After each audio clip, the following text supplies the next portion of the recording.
Jadi di pergerakan revitalisasi itu kita harus bisa wujudkan bagaimana kita menghadirkan kita tidak membeda-bedakan dengan berbagai latar peserta didik. Jadi memang kita menjadi sebuah curahan dari peserta didik yang tipe lemah, yang tipe tinggi, semua kita.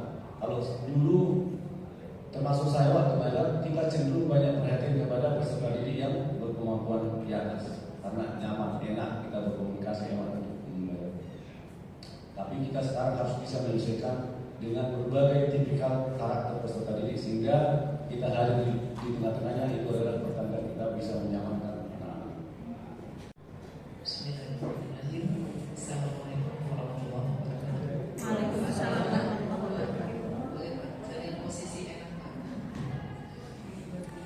Baik Bapak Ibu, saya berdiri biar semangat Pak Henry. Alhamdulillahirrahmanirrahim. Wassalatu wassalamu ala asyrofil anbiya'i wal mursalin wa ala alihi wa sahbihi rasulillah ajma'in. Asyhadu an la ilaha illallah wa asyhadu anna Muhammadar Rasulullah.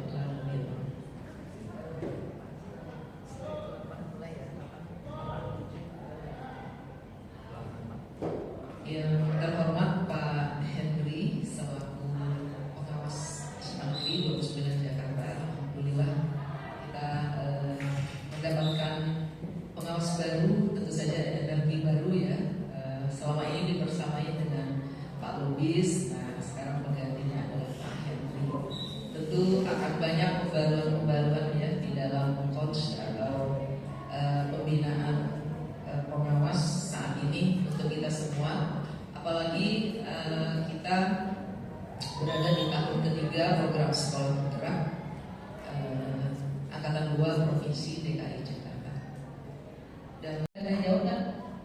Nanti untuk Bapak Sigit Gunawan SPD untuk memberikan aksi nyatanya sebagai CGP angkatan ke-9 Pak. Oh, angkatan 11, silakan.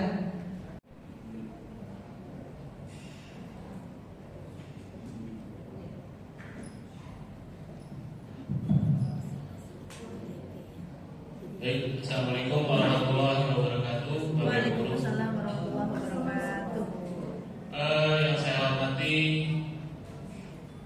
pengawas SMA Negeri 29 Jakarta, Pak Henry, dan yang saya hormati Kepala Sekolah SMA Negeri 29 Jakarta, Ibu Dr. Anda Ridmi Hayati MPD, dan Kepala Tata Usaha Pak Nurul beserta jajarannya, dan Bapak Ibu Guru Wakil Kepala Sekolah SMA Negeri 29 Jakarta yang saya hormati, serta Bapak Ibu Guru hebat SMA Negeri 29 Jakarta.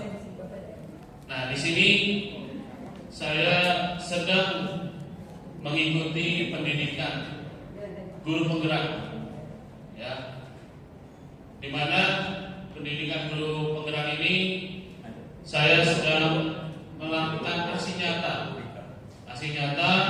yaitu diseminasi pada budaya positif. Nah, ini pas banget nih. Pada saat kemarin saya ditawarkan oleh Pak Haji, Pak Sigit, ini besok ada PMO tentang disiplin positif.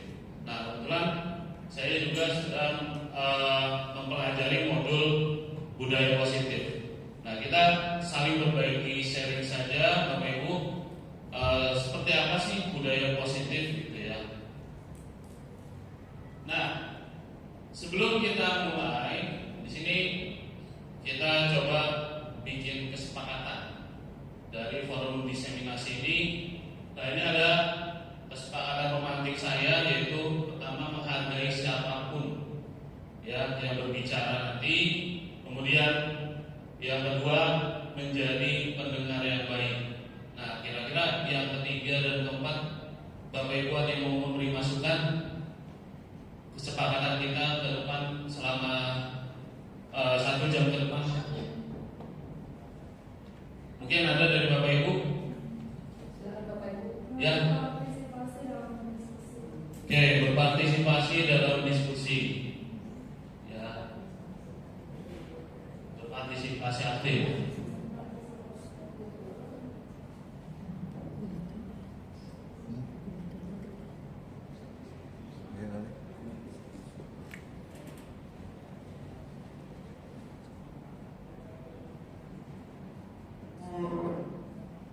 Kira ada lagi Bapak Ibu yang lain yang mau memberikan masukan tentang kesepakatan kelas ini? Sudah cukup? Ya, silakan Bu Risma. Berada di kelas tepat waktu. Berada di kelas tepat waktu. Jika ada keperluan meminta izin terlebih dahulu. Oke, jika ada keperluan. Nah, ini Melatih disiplin, Pak. menaati disiplin, betul. Nah, ini setiap saya roka karya, nah ini PP selalu memberikan. Jadi di sini banyak guru hebat. Jadi kita saling sharing saja untuk kegiatan hari ini. Ya, next. Nah, modul yang kita pelajari, yang saya pelajari di pendidikan guru penggerak, modul guru yang positif itu yang pertama ada perubahan paradigma belajar. Ya, kemudian disiplin positif, lalu motivasi perilaku manusia, kemudian keyakinan kelas, kebutuhan dasar manusia, posisi kontrol, restitusi, dan segitiga restitusi. Oke, next. Nah, perubahan paradigma di sini ada gambar di Bapak Ibu ini. Nah, kira-kira apa yang bisa Bapak Ibu sampaikan dari gambar ini? Ini peta di bawah. Mungkin ada Bapak Ibu yang mau menyampaikan.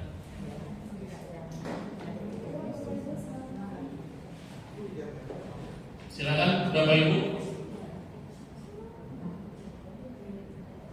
Kira-kira dari gambar ini apa yang bisa Bapak Ibu sampaikan? Lagi menyemprot tanaman. Ya, lagi menyemprot tanaman. Kemudian apa lagi? Masikin izin. Oh, siap. Apa Bu Tati? Nah, menanam benih, ya. Oke.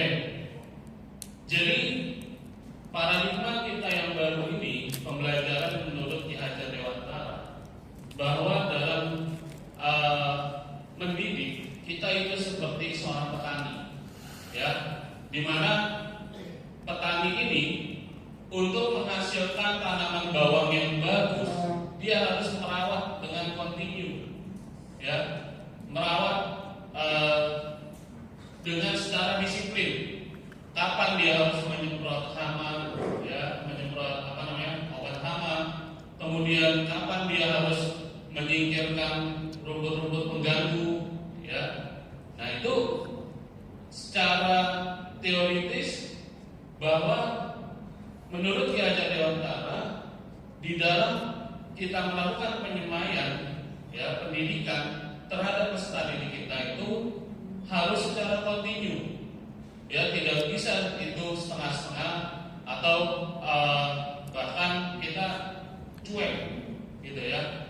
Ternyata sama seperti seorang petani, ya, untuk mendapatkan bibit unggul, hasil yang bagus, lulusan yang unggul, maka kita harus secara kontinu mendidiknya, membersihkan hal-hal yang mengganggu dari peserta didik kita, gitu ya, agar dia tidak terkontaminasi dengan hal-hal buruk seperti itu. Next. Nah, di sini pembelajaran dengan paradigma baru merupakan pembelajaran yang dirancang berdasarkan pembelajaran yang berdiferensiasi. Nah, ini kita di kurikulum Merdeka itu Bapak Ibu mungkin sudah menerapkan, karena kita sudah berjalan 3 tahun kurikulum Merdeka. Jadi untuk pembelajaran berdiferensiasi ini, saya yakin semua Bapak Ibu sudah menerapkan, ya, bagaimana cara metodenya, kemudian menyiapkan bahan ajarnya, ya, itu saya pastikan semua sudah mencoba. Nah, kenapa harus berdiferensiasi?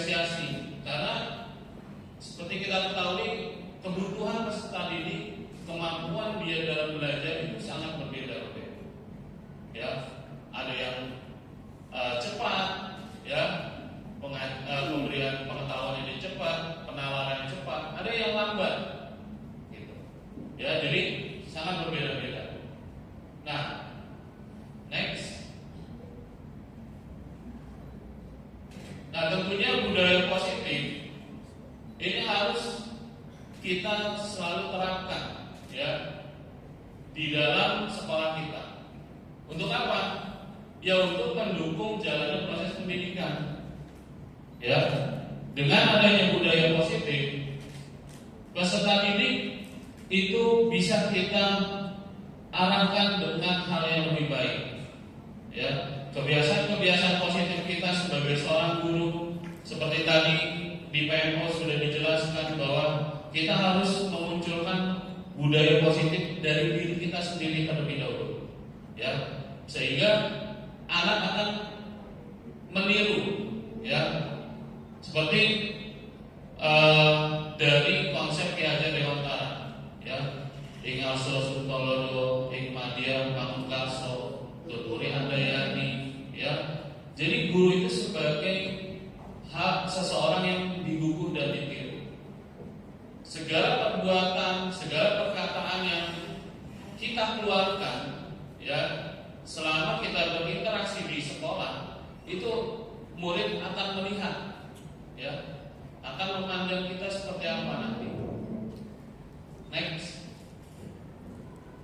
Nah, di sini ada miskonsepsi teori kontrol, ya Bapak Ibu.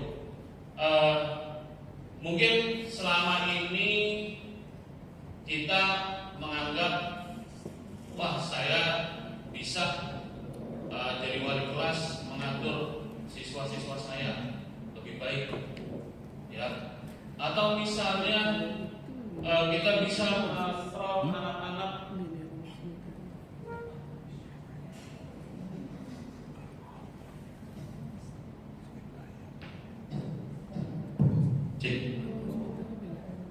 Nah, mungkin kita bisa mengontrol anak yang indisipliner dengan metode kita, ya.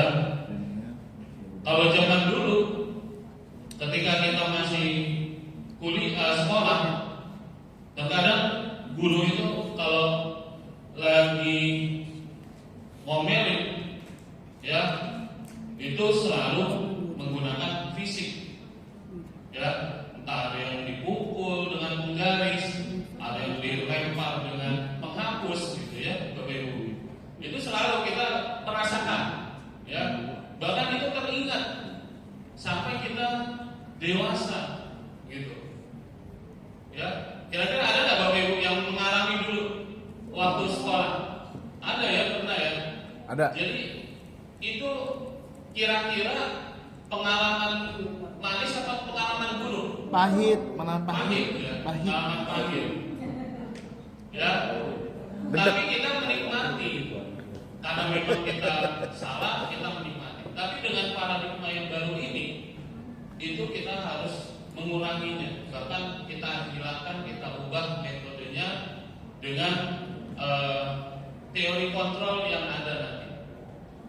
Nah, kemudian yang kedua, ilusi bahwa semua penguatan positif efektif dan bermanfaat. Ya, terkadang kita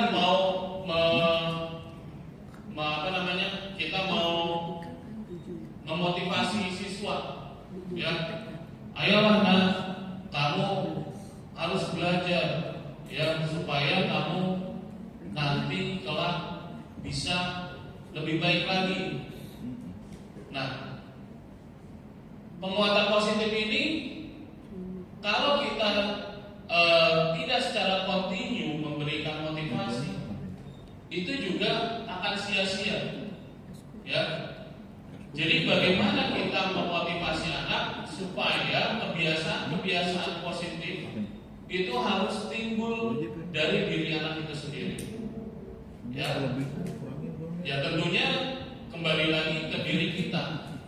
Sebagai guru, sudah belum kita memberikan contoh yang baik, ya, kepada peserta didik kita. Kemudian ilusi bahwa kritik dan membuat orang merasa bersalah dapat menguatkan karakter, ya. Nah, ini terkadang sering terjadi pada diri kita, ya Bapak Ibu. Mungkin kita pernah merasakan ketika kita jengkel dengan anak, ya udah dibilangin gak bisa, ibarat orang sekarang udah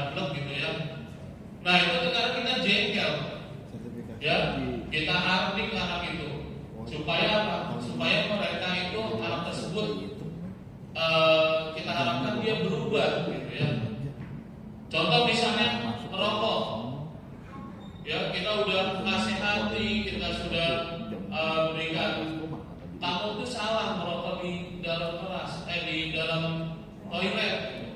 Tapi tetap aja, ketika di hadapan kita, anak-anak tersebut mangut, iya bu, saya salah, iya pak, saya salah. Tapi terkadang karena tidak ada motivasi intrinsik yang ada di dalam diri peserta didik ini, sewaktu-waktu mereka akan kembali. Wah, nggak ada guru. Wah, ini sepi nih, kondisi di lantai 3, 4. Mau tidak mau mereka akan melakukan obrolan-obrolan di sosial medianya. Gitu. Dia akan mengajak, yuk kita ke kamar mandi. Nih saya ada rasa yang baru nih, gitu. Misalnya portsnya ada rasa baru, rasa durian gitu misalnya.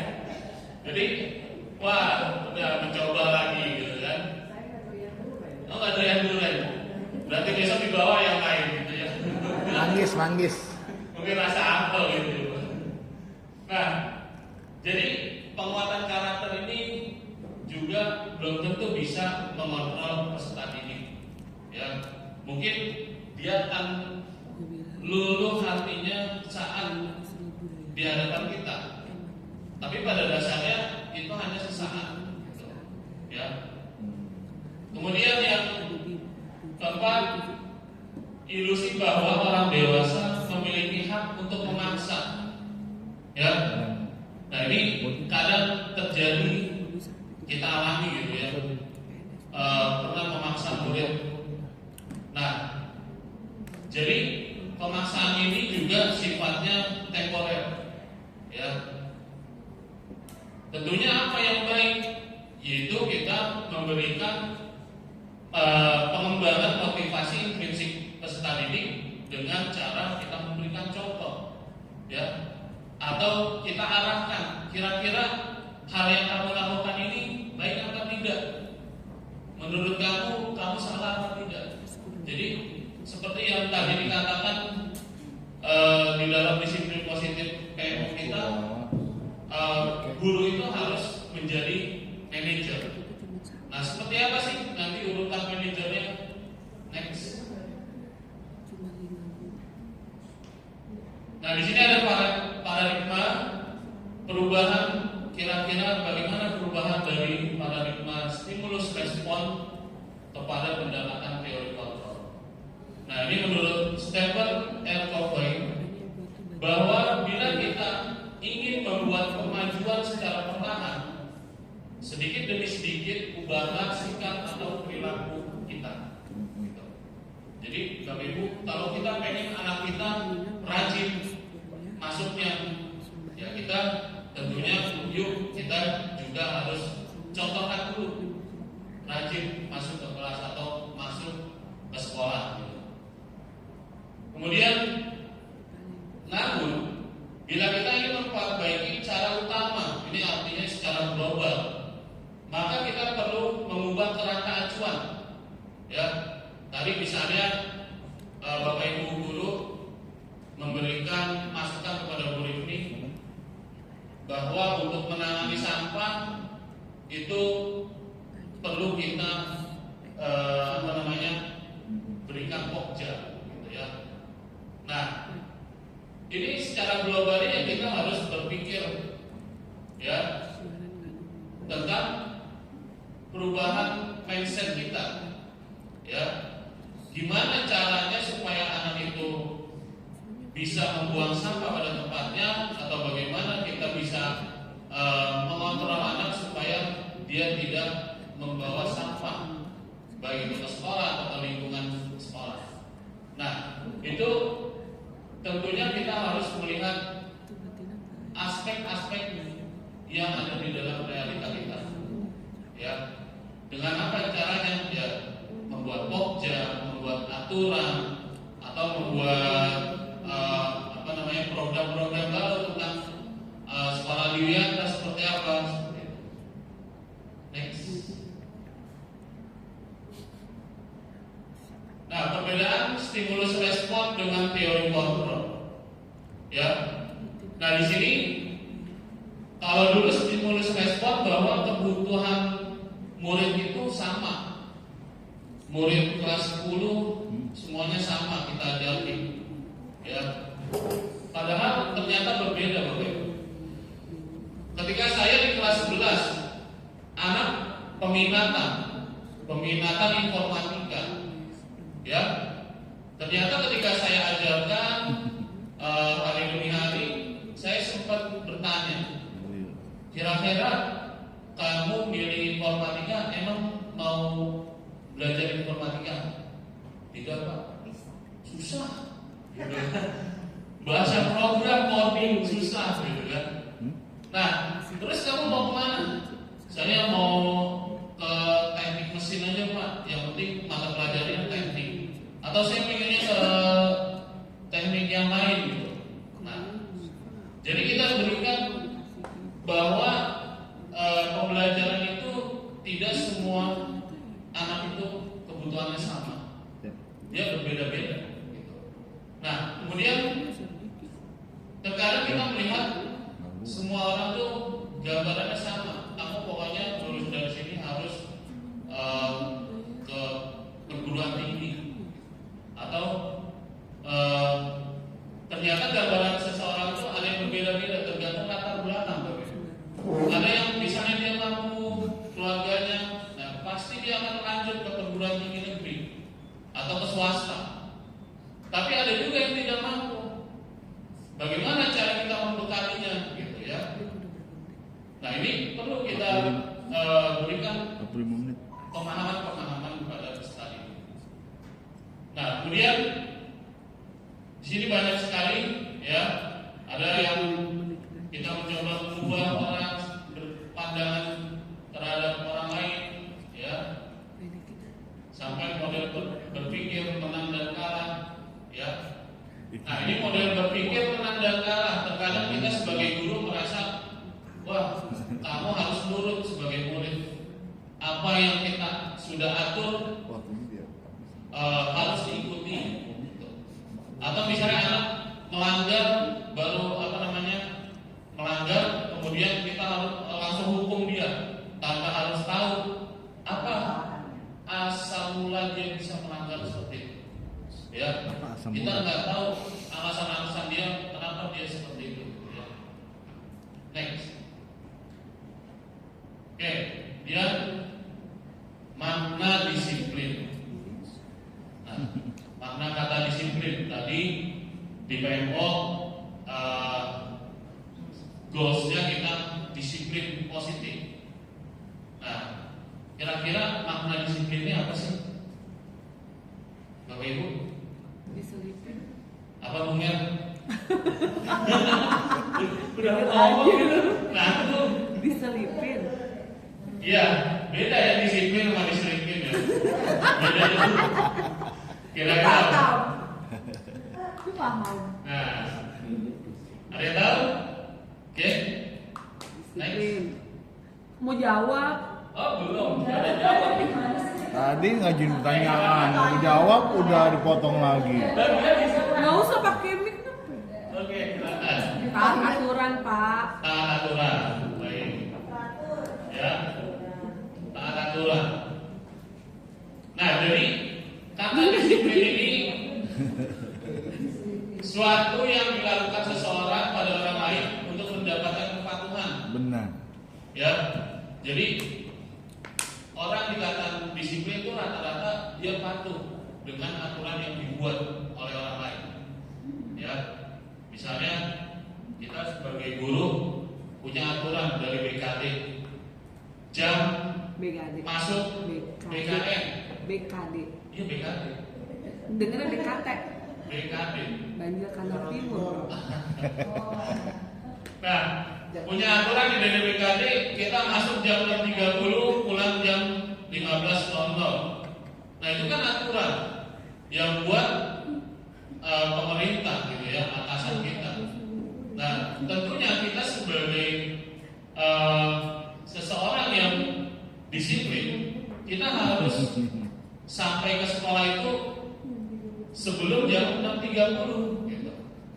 Ya, itu yang dikatakan kepatuhan atas aturan-aturan yang dibuat oleh orang lain.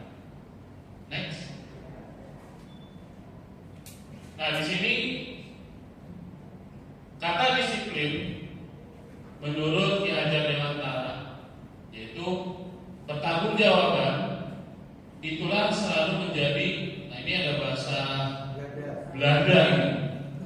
Coba siapa yang bisa menyebutkan Verantwoordelijkheid, ya.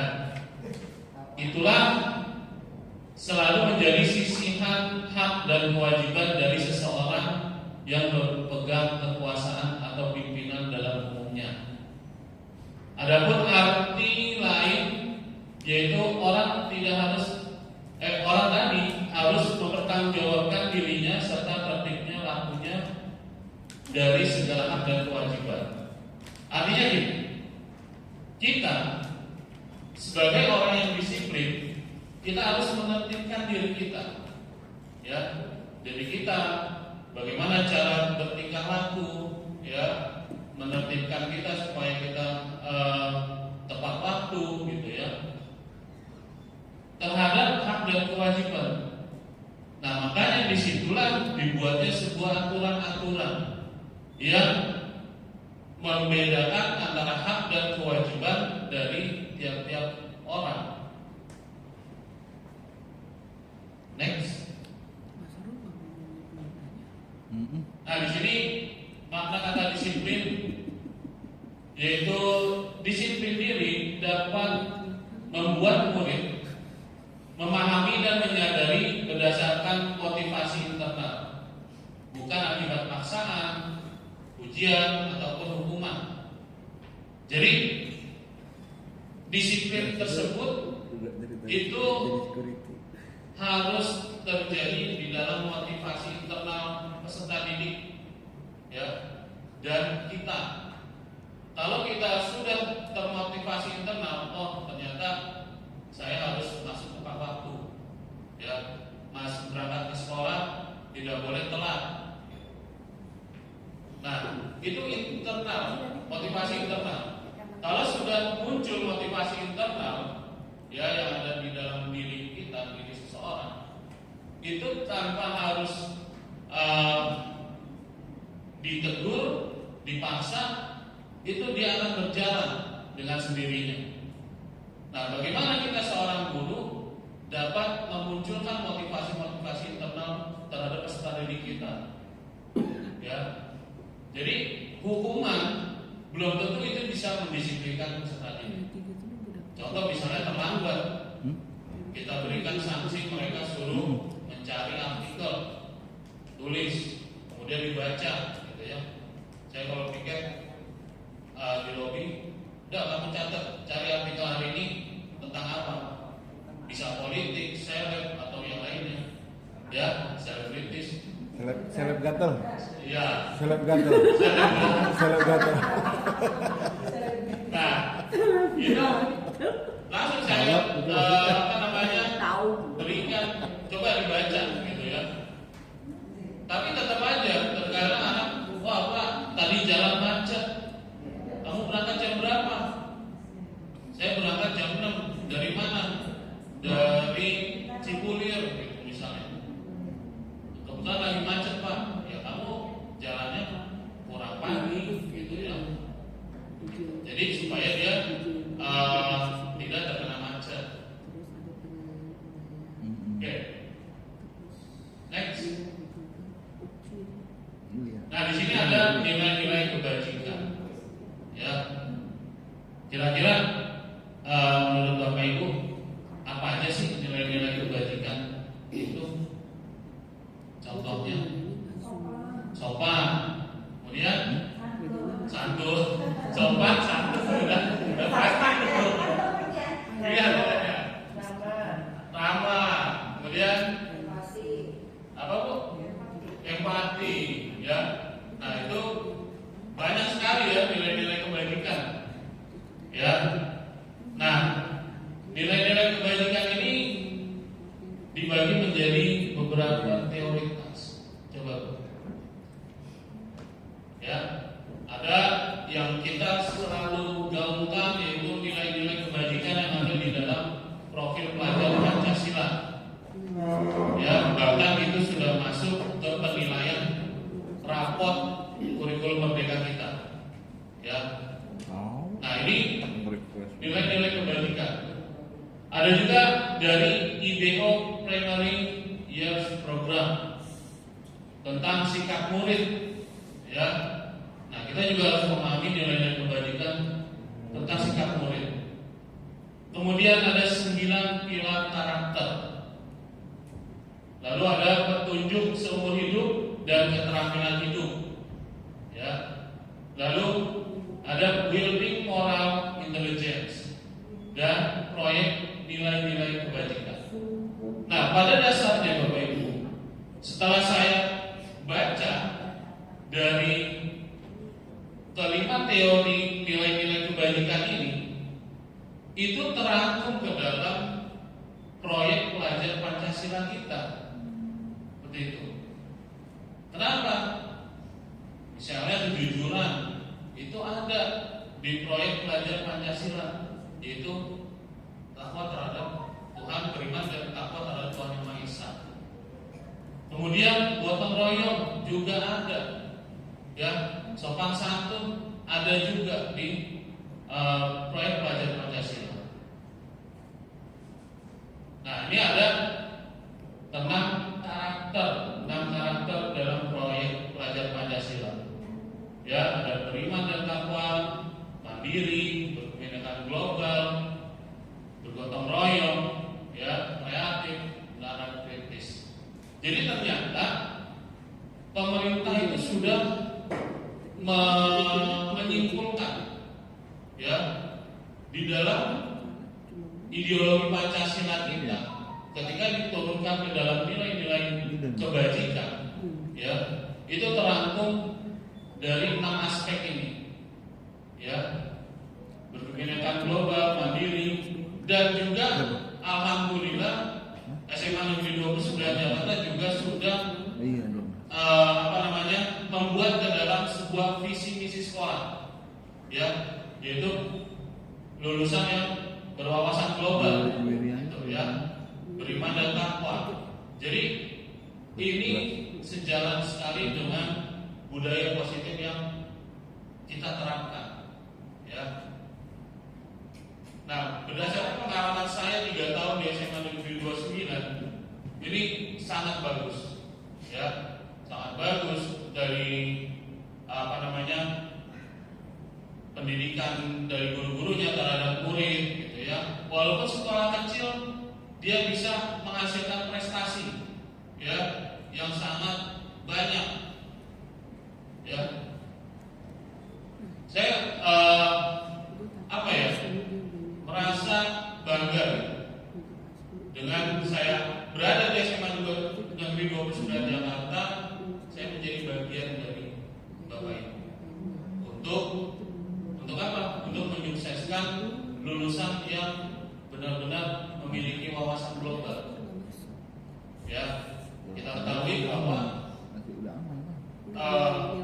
teknologi itu perkembangannya sangat pesat, ya.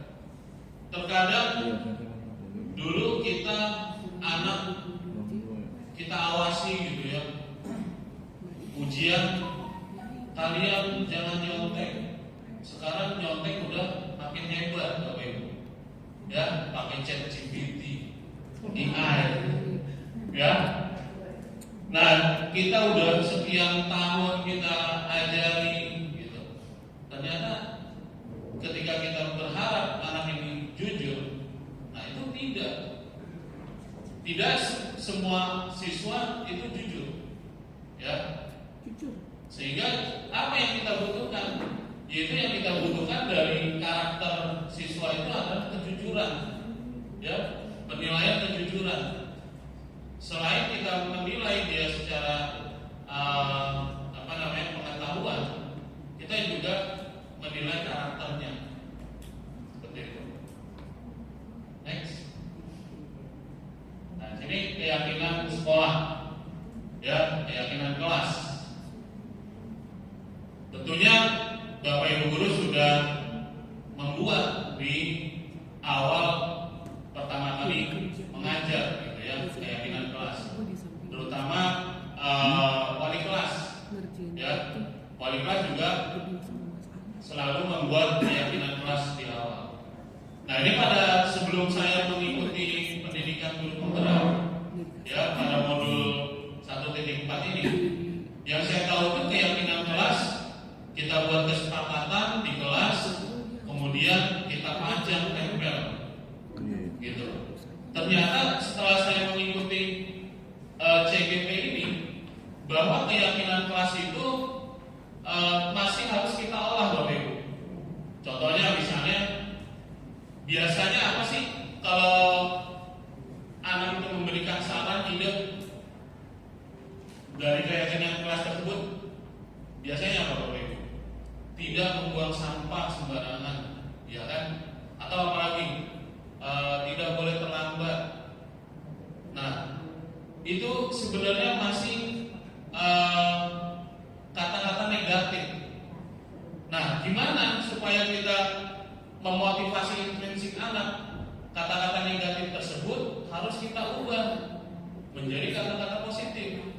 Ya, misalnya tidak membuang sampah. Kira-kira kata positifnya apa? Membuang sampah pada Pada tempatnya. Membuang sampah pada tempatnya.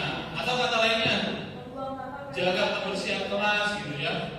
Itu kan positif gitu. Atau kalau misalnya tidak terlambat, apa kalau tidak terlambat? Hadir tepat waktu. Tepat waktu hadir ke dalam kelas gitu. Jadi disitulah anak yang dipikirkan itu, oh tidak boleh terlambat, nggak boleh terlambat gitu. Ujung-ujungnya apa? Ya terlambat gitu. Kita terkadang gini ya Bapak Ibu, saya kalau naik motor di depan ada lubang atau ada sekarang tuh ada kayak lampu-lampu tuh pembatas sepeda ya. Nah, ketika kita mau menghindar, jangan kenain, kena beneran gitu ya. Nah, itu mindset, perubahan mindset itu penting. Ya, kalau otak kita selalu jangan tidak, malah melakukan. Tapi kalau hal yang positif, ya hindari gitu ya. Masuk tepat waktu. Nah, itu intrinsik peserta didik itu akan mengolah. Oh iya, saya harus tepat waktu. Dan juga next, di sini dalam membuat keyakinan kelas bahwa guru itu harus mewujudkan terbentuknya keyakinan kelas dengan adanya kesepakatan, Bapak Ibu. Ya, terkadang kita lupa. Saya pun kemarin lupa. Dalam membuat kesepakatan kelas, kita harus punya bukti kesepakatan. Apa itu bukti kesepakatannya? Ya, kita harus berikan tanda tangan. Ya, kita harus sertakan. Setelah anak kita suruh, ayo si A maju. Kesepakatan menurut kamu apa? Kesepakatan kelas kita. Begini Pak, si B, C, D. Ada yang menggunakan pamflet, ada yang menggunakan stiker gitu ya, stick note. Nah, setelah kita kumpulkan menjadi sebuah kesepakatan kelas, itu kita sebaiknya membuat pengikat dari kesepakatan kelas tersebut. Berupa apa? Tanda tangan. Ya, tanda tangan ini yang kita butuhkan. Sehingga ketika anak melakukan pelanggaran pada kesepakatan kelas tersebut, anak itu dia akan berpikir, oh iya, saya kemarin sudah berjanji menandatangani kesepakatan kelas, gitu. Nah, jadi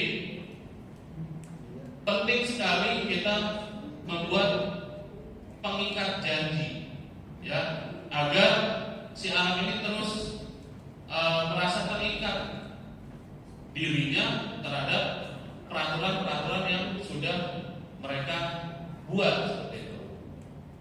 Nah, kemudian keyakinan sekolah atau kelas berupa pernyataan-pernyataan universal yang mudah diingat dan dipahami. Ya, tadi itu harus kita keluarkan, gitu ya.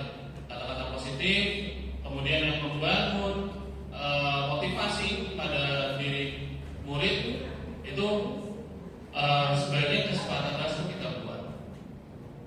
Next. Nah, ini salah satu contoh kesepakatan kelas waktu kemarin saya buat di 11.6. Nah, karena saya baru mengenal tentang kesepakatan kelas saat tolak karya kemarin, ternyata yang saya buat ini masih harus diolah, gitu ya. Tidak ujung-ujung seperti ini terus kita simpulkan lalu kita panjang. Nah, itu kesepakatan kelasnya itu dari kalimat-kalimat yang tidak baku tadi kita olah menjadi kalimat positif, atau yang konotasi negatifnya kalimatnya kita ubah menjadi positif. Next. Oke, kita relax sejenak, ya.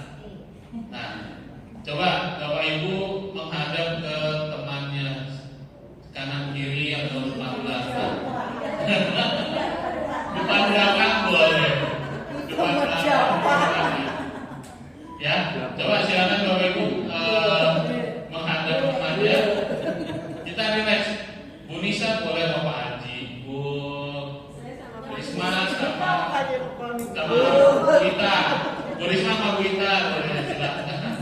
Ya. Yang dekat aja. Oke, silakan ditatap temannya mukanya, kemudian kita lihat. Kita senyum. Kira-kira nih kita senyum. Ya, yang tadinya awalnya kita senyum, terpaksa ketika kita lihat temannya senyumnya lebar banget gitu ya. Ada yang bebas gimana, Pak? Hah?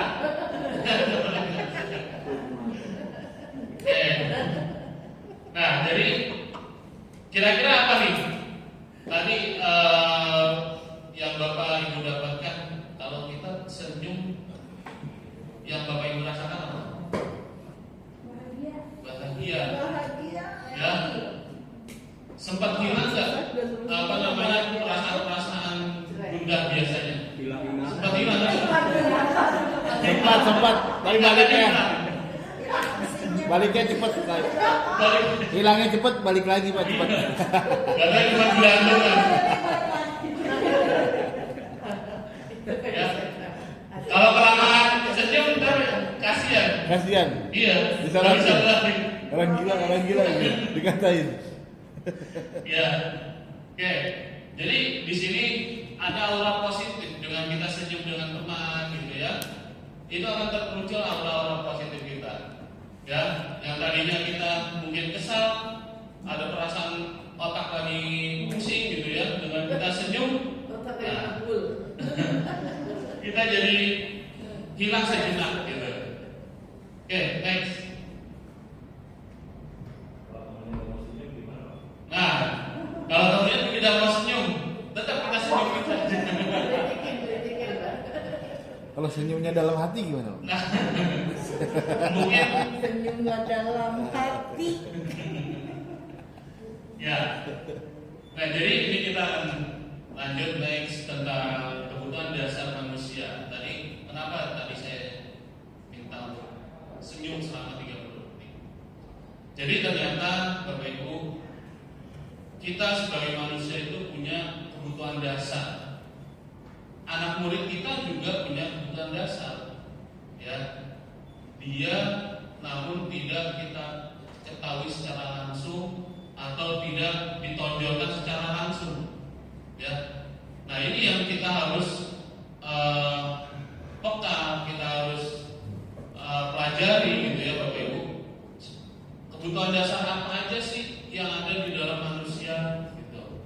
Next.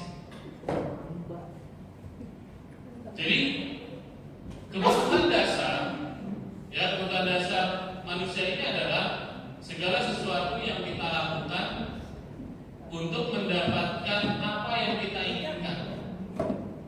Ya, seluruh tindakan yang kita lakukan memiliki tujuan tertentu, dan semua usaha terbaik yang kita lakukan adalah dalam rangka agar kebutuhan dasar kita terpenuhi dengan baik.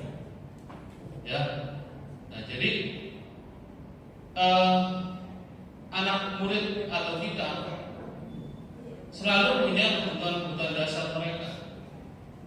Ya, kenapa sih anak kita gampang sekali merokok misalnya? Nah, itu dia punya kebutuhan dasar yang sudah tertanam. Biasanya kalau orang-orang merokok, ini kata-kata orang merokok, saya kebetulan tidak merokok, tidak sekali, ya. Itu katanya pahit kalau misalnya asam gitu. Kata, Pak Ade pernah merokok nggak Pak Ade? Pernah. Nah ya, gimana rasanya dulu Pak Ade? Enjoy. Kalau nggak merokok gimana? Waktu pertama kali menghilangkan supaya nggak merokok gimana? Rasa di dirinya? Biasa aja, Pak. Biasa aja. Saya nggak tergantungan. Oh nggak tergantungan. Alhamdulillah. Harus disenyumin aja, Pak. Disenyumin. Kalau senyum sendiri. Ya, jadi ada orang yang ketergantungan, ada yang tidak tergantungan. Terkadang anak ini kenapa dia merokok? Karena pertama bisa jadi pengen gaya, Ikut-ikutan. merasa pengen tahu. Ya kan kebutuhan dasar manusia itu kan saya pengen tahu nih kayak gimana sih rasanya rokok. Ya, kayak kemarin anak kita tuh ketika dikonfirmasi kenapa kamu ngisap Sintetis. narkoba, gitu kan? Sinte. Gitu kan? Nah ternyata saya pengen tahu aja Pak rasanya kayak gimana. Nggak tahu pengen tahunya keterusan gitu kan? Pak ini masih belum berasa misalnya gitu kan? Ketika kita konfirmasi ke anak tersebut, awal mulanya rasa ingin tahu gitu. Nah ini kebutuhan dasarnya seperti apa sih? Pengen tahu, pengen lebih lagi, Pak. Nah, Kurang nih kentang nih gitu. jadi kelebihan gitu. Karena cuma seisap. Seisap. Ya, cuma seisap. Kalau 2 isap gimana nih? Makanya dilanjutin. Iya, kalau 2 isap, 4 isap gitu ya. Jadi rasa ingin tahunya itu selalu ada di setiap peserta ini. Next. Oke, di sini ada 5 kebutuhan dasar manusia. Ya. Yang pertama bertahan hidup. Ya. Kemudian kasih sayang dan rasa ingin diterima. Nah, kira-kira kebutuhan dasar bertahan hidup ini apa nih, Bapak Ibu? Makan, minum, ya. Karena kalau nggak makan, nggak minum, lemes, akhirnya nggak bisa bertahan hidup. Ya. Kemudian tempat tinggal, ya. Next. Oke. Nah, ini tempat tinggal, pakaian, keamanan, kesehatan. Ini kebutuhan dasar manusia. Ya. Terkadang kita selalu melihat anak-anak kita, kok kamu bajunya lusuh, kok bajunya begini gitu ya, kusut gitu kan. Nah, iya Pak, saya tidak punya sabun untuk cuci gitu misalnya. Bajunya cuma 1, ya. Jadi untuk bertahan hidup, dia dengan memakai baju lusuh aja udah bagus ke sekolah, ya. Jadi untuk memenuhi dia kebutuhan dia dalam bersekolah dengan dia memakai apa adanya, itu dia udah mengatasi dari rasa bertahan hidup ini, ya. Kemudian makanan. Nah, ini terkadang anak-anak kita juga sama nih, sering sakit, ya Bapak Ibu. Ada yang baru upacara sekian menit digotong sama PMR, UKS, ya. Ditanya sakit perut, lapar, ya. Ada yang sakit mah. Nih yang saya alami, kebanyakan siswa itu sakit, Pak saya sakit mah. Nah dulu 10.3, sekarang Pak Bukhari 12.3, ya. Sakitnya selalu sakit mah, orangnya itu aja, gitu ya. Ketika kita konfirmasi, datangi rumahnya, oh ternyata kondisinya seperti itu, ya.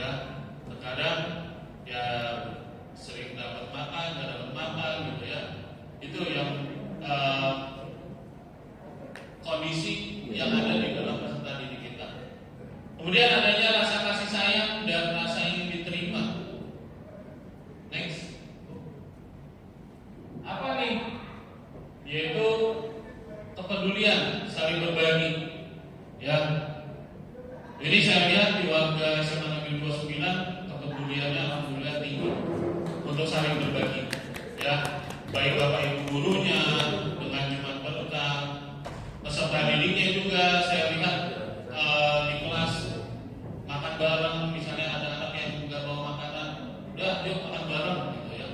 Jadi cukup tinggi kepeduliannya. Kemudian kerjasamanya juga, ya. Alhamdulillah kita selalu mengadakan event-event besar beberapa kali, ya, dan semua bapak ibu guru ikut ambil di dalamnya, gitu. Nah itu rasa kerjasama kita, kolaborasi, ya. Ada yang ekskul teater, ekskul tari. Ketika di dalam suatu event mereka ikut ambil. Saya mau meramaikan, apalagi ekskul band, ya. Dia selalu menanti-nanti kapan ada event, ya. Nah itu udah muncul di dalam peserta didik kita. Menjadi bagian dalam kelompok. Nah itu tadi. Kemarin ketika Tuencup, sebelum Tuencup KBB, nah ini anak band pengen, udah saya mau tampil aja, ya, nggak usah dibayar. Nah tapi kita sebagai panitia, sebagai orang tua, ya, dari murid-murid kita merasa kasihan, ya, sehingga ya, kita carikan, ya, untuk dia selama berlatih kemarin. Kemudian di Tuencup juga sama, ya. Jadi dari anak-anak didik kita ini, dia selalu ingin menjadi dalam bagian kelompok kegiatan, ya. Itu alhamdulillah sudah muncul kesadaran dari murid-murid kita. Next. Kemudian penguasaan. Nah ini kebutuhan dasar penguasaan, harga diri, keinginan untuk dianggap. Nah ini terkadang ada nih, ya, penguasaan.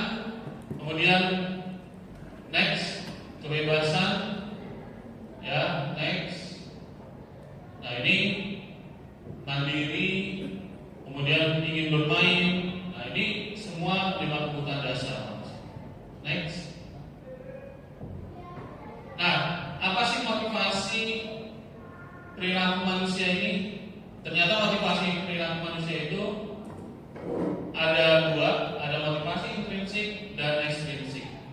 Nah ini motivasi intrinsik, misalnya untuk menghindari ketidaknyamanan hukum, untuk mendapatkan imbalan atau penghargaan dari orang lain.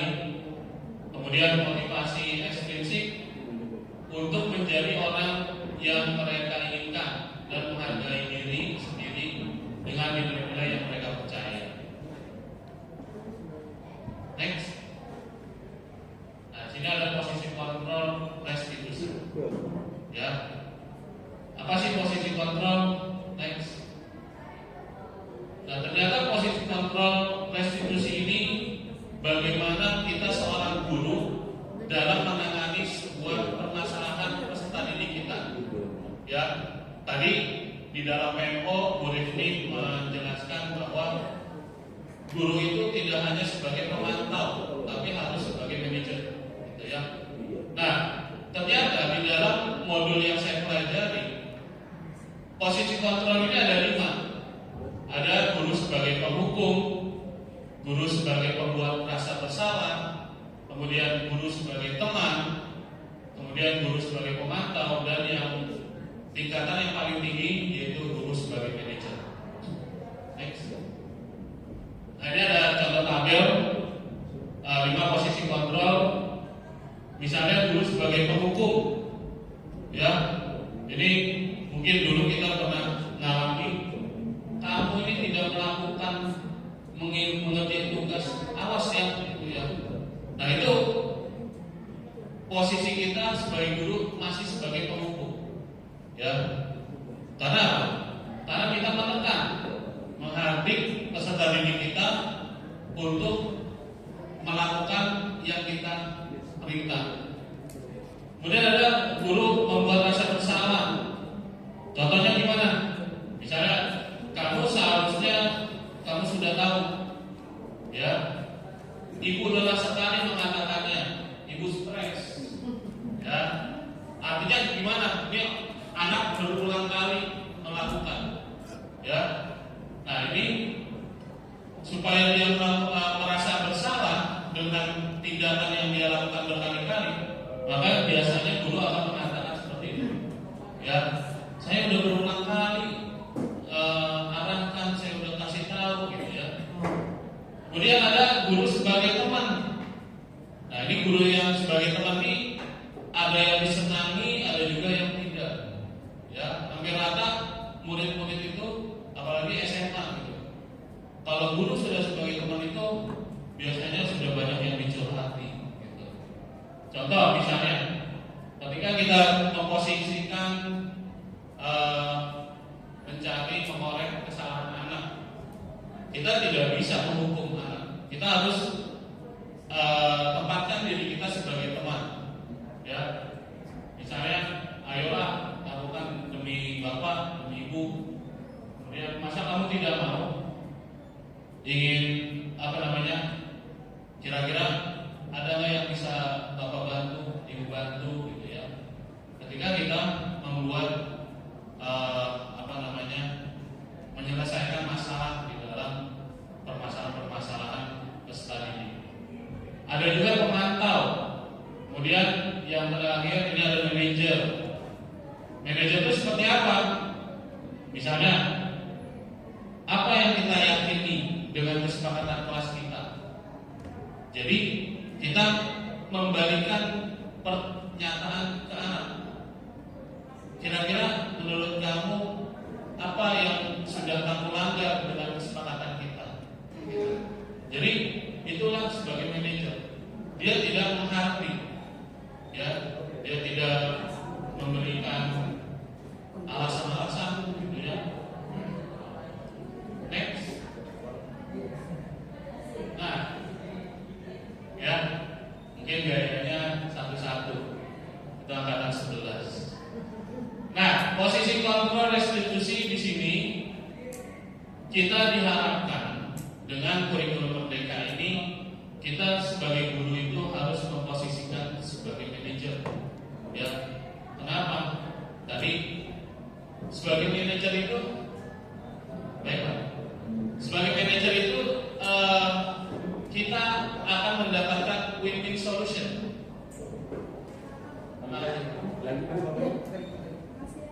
Ya, jadi di dalam menyelesaikan permasalahan itu tidak sepenuhnya menyalahkan anak 100%. Namun kita mencarikan jalan keluar, bagaimana anak ini bisa terlepas dari kebiasaan-kebiasaan buruknya, gitu. Dengan kita memposisikan sebagai manajer, anak itu merasa diberikan jalan keluar.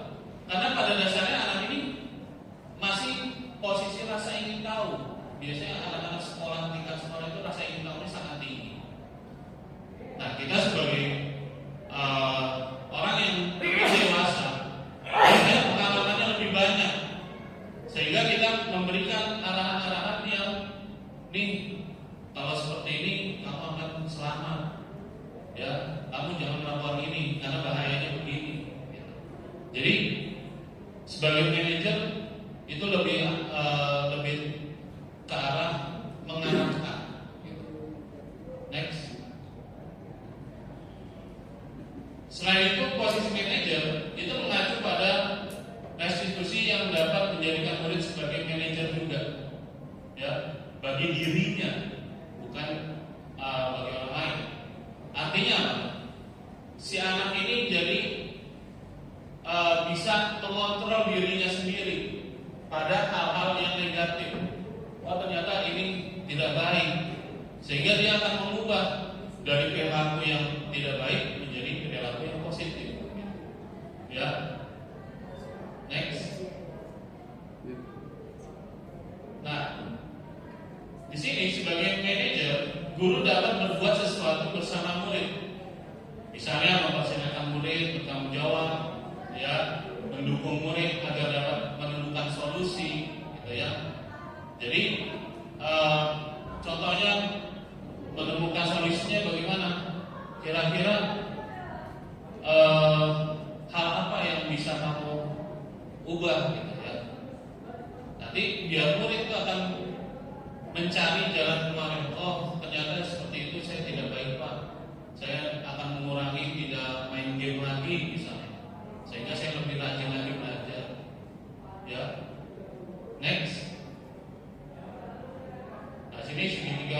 restitusi itu ada 3 tahapan di dalam segitiga restitusi Bapak Ibu. Ya. Yang pertama tahapan menstabilkan identitas. Ya. Kemudian yang kedua validasi tindakan yang salah.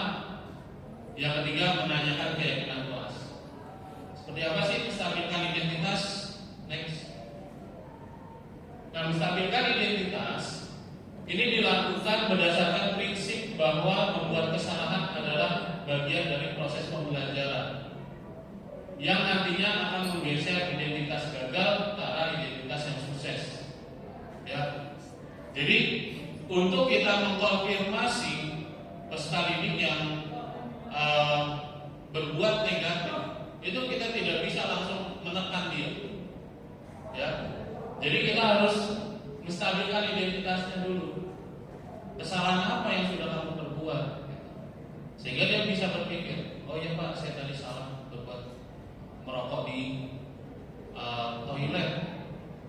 Nah, kemudian dari rasa kesalahan dia itu, dia merasa saya gagal menjadi murid yang disiplin di SMA Negeri 29 Jakarta. Next. Kemudian yang kedua, validasi tindakan yang salah.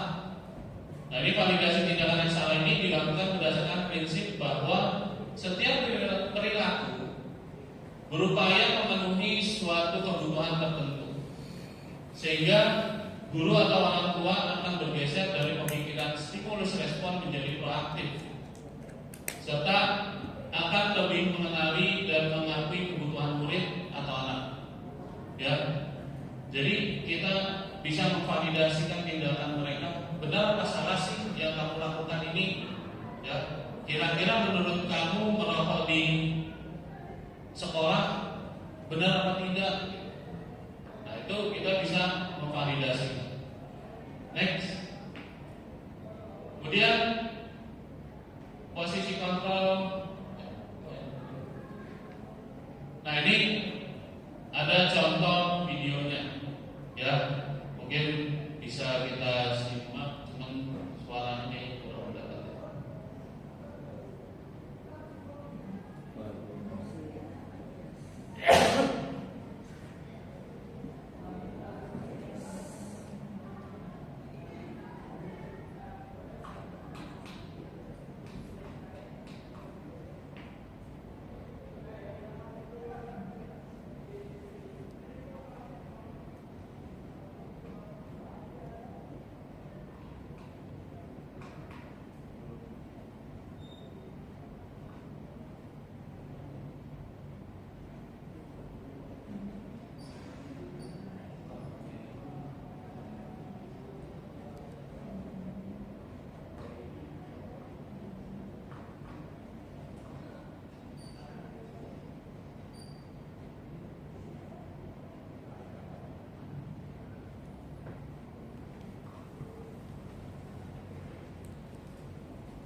Salam.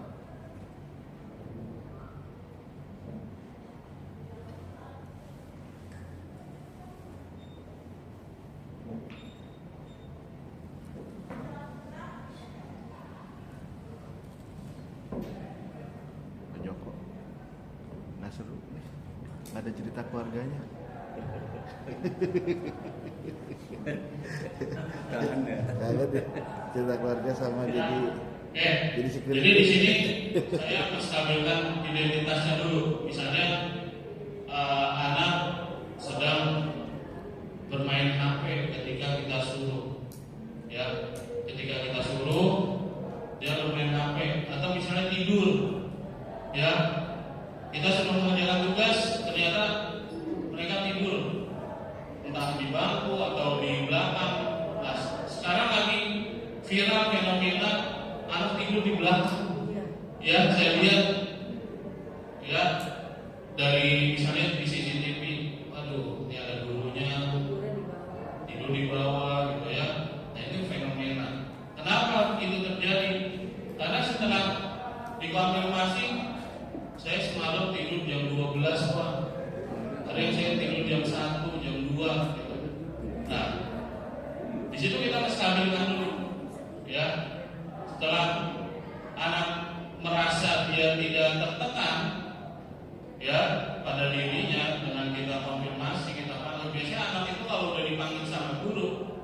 itu merasa tertekan, wah saya diapain nih, apalagi kalau Pak Haji manggil, nih Barkah kamu ke Ketua Wakil, udah tuh pikirannya macam-macam, gitu ya. Nah di situ kita perlu stabilkan dulu, tenang dulu, ya.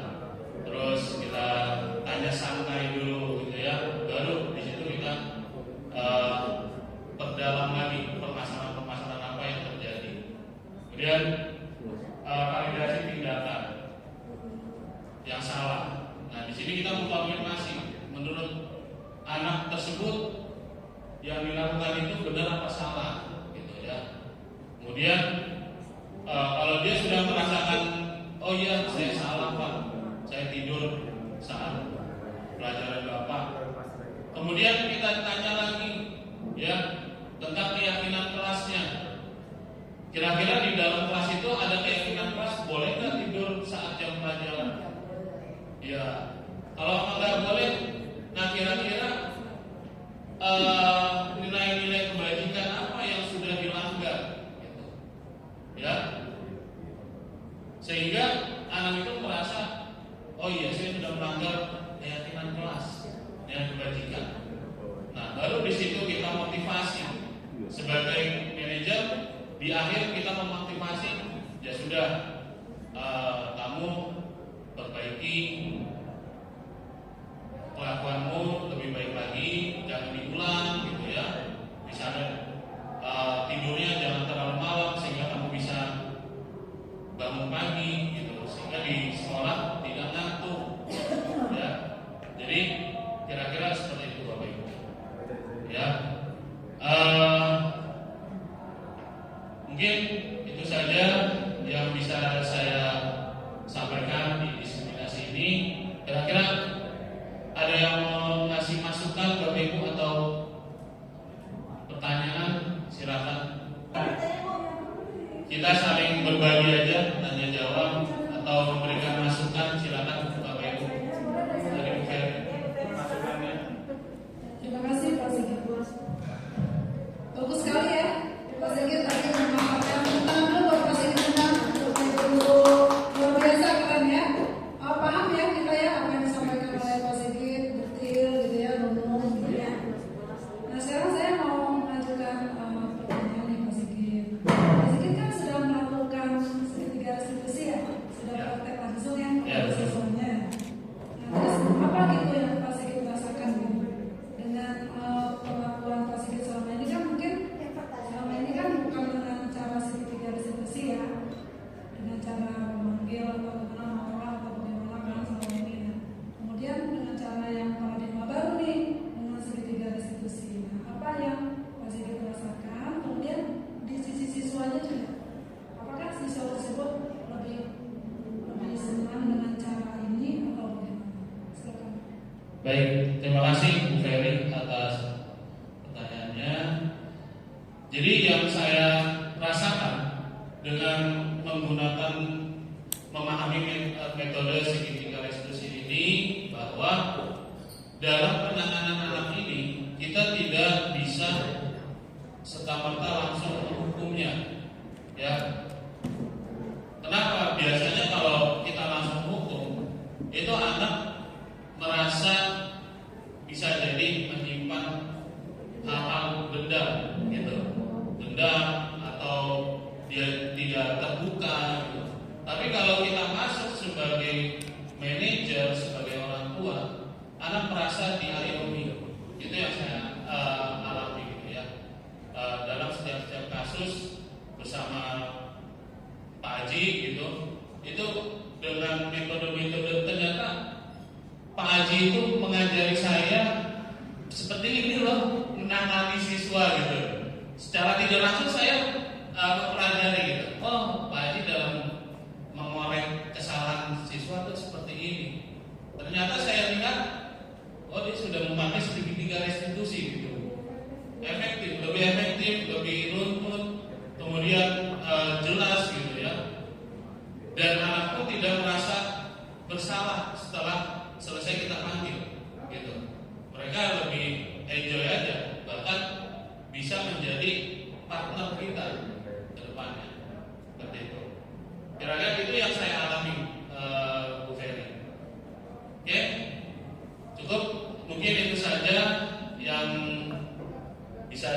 sampaikan pada diseminasi hari ini. Terima kasih kepada Bapak Ibu guru hebat.